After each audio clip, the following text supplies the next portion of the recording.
Dahil sa pagiging kupal mo, umuuwi ka lang kung kailan mo gusto.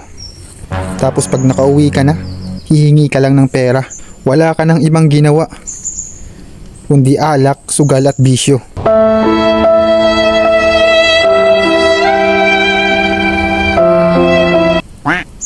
Puro pasakit sa magulang ang ginagawa mo. Ngayon ikukwento ko.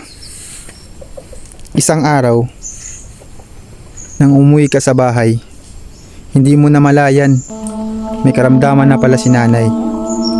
Imbis na alagaan, ay iyo pang pinagalitan. Kumuha lang ng pera kay nanay at bumalik ulit sa barkada. Nang dahil sa bisyo, hindi na naalala ang sakripisyo ni nanay. Isang araw, nang umuwi siya, wala na. Laking gulat niya, wala na yung nanay niya. Umagulgol, umiyak. Laking pagsisisi sa kanyang ginawa. Ang isang nanay, kayang isakripisyo ang lahat. Kaya shout out sa mga kupal dyan. Tigilan nyo ng kakupalan nyo. Magbalat buto na kayo. Yun lang.